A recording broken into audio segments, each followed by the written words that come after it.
बातें बना लेना बड़ा सरल है, पर अपनी ममता को, आसक्ति को समेट पाना बहुत बहुत कठिन है। कोई बिरला साधक ऐसा होता है जो अपने लक्ष्य की तरफ रखता है, भगवान सामने, सदगुरुदेव सामने, पर ये दुष्ट इंद्रियां और मन जगत को ही पाना चाहते हैं, जगत को ही भोगना चाहते हैं, जगत को ही देखना चाहते हैं। कैसी मलिनता! इसलिए भक्त्या युक्त बातें केवल कर लेना थोड़ी होता कि हमें भगवत प्राप्ति करनी। भगवत प्राप्ति करनी है तो इसके मूल में सारी बात आ गई कि अब मुझे और कुछ चाह नहीं रखनी, और कोई कामना की पूर्ति नहीं करनी, और किसी से अपनापन नहीं रखना, मुझे प्रभु चाहिए। ये सावधान हो जाइए। आप एकांत में भी भगवान के सामने हैं, आपको हमारे श्यामा श्याम देख रहे हैं। ऐसी भावना से हर समय सजग रहोगे तो पापाचरण बंद हो जाएंगे। जिनकी इच्छा एकमात्र भगवत प्राप्ति की है, यदि इच्छन्तो, तो उनको क्या करना होगा? ब्रह्मचर्यम चरंती, ब्रह्मचर्य का पालन करना होगा। प्रत्येक इंद्रियों का निर्विषय हो जाना वास्तविक ब्रह्मचर्य है। केवल जनेन्द्रिय से ही ब्रह्मचर्य को नहीं लेते। हमारी प्रत्येक इंद्रिय भोगों से रहित होकर भगवत अनुराग में, नेत्र प्रभु को देखना चाहते हैं, त्वगेंद्री प्रभु को स्पर्श करना चाहती है, घ्राणेन्द्री प्रभु के श्री अंग की गंध पाना चाहती है, श्रवणेन्द्री प्रभु के वचन सुनना चाहती है। एक एक इंद्री अपने प्रभु में लग गई, अंतर्मुख हो गई, बाहर विषयों का त्याग हो गया। इसे ब्रह्मचर्य कहते हैं। पर प्रारंभिक ब्रह्मचर्य में जनेन्द्री का ब्रह्मचर्य अत्यंत आवश्यक है। यदि जनेन्द्री जन्य व्यभिचार दोष से युक्त है तो कदापि उसे भगवत प्राप्ति नहीं हो सकती। शुभ गति व्यभिचारी शुभ गति चाहे, असंभव। और भगवत मार्ग में सबसे बड़ा दुश्मन यही व्यभिचार दोष है, काम। इसी से हमारा हृदय मलिन होता रहता है। अंधा बटे और पड़ा चबाए वाली दशा रहती। कहते हमें 50 वर्ष हो गए।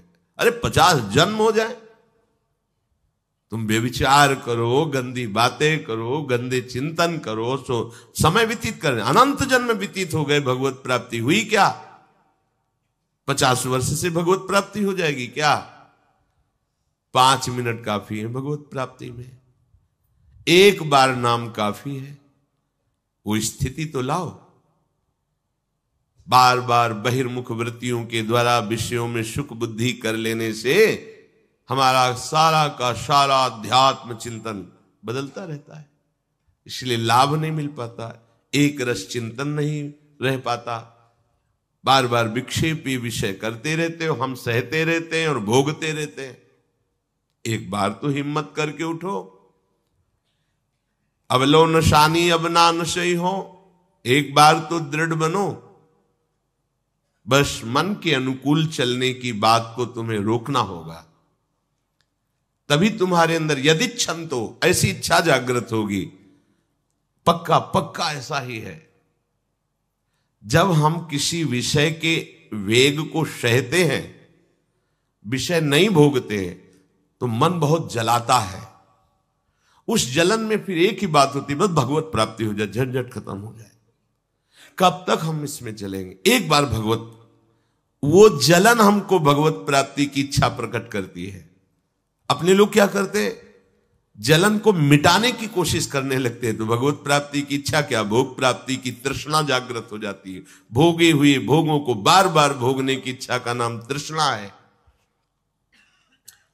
बाहर और भीतर से कोई सहयोगी नहीं, जल रहा है उपासक, तब रास्ता निकलता है भगवत प्राप्ति का, तब इच्छा प्रकट होती। अब नहीं, बहुत जल लिया, अब तो केवल प्रियाजू के समीप जाना है, अब तो प्रभु के सानिध्य में रहना है, नहीं इन भोगों की जलन में जलना है।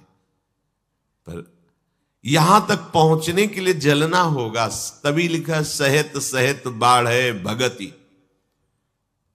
तास्तिति क्षस्व भारत, क्योंकि आगमा पाइनो अनित्यास, ये नाशवान काम क्रोध आदि तुम्हें प्रेरित करेंगे, तुम इनके वेगों को सह जाओ, ये स्थायी नहीं है। आगमा पाइनो है, आने जाने वाले हैं, और ये सहन करने से नष्ट होते हैं, भोगने से बढ़ते हैं।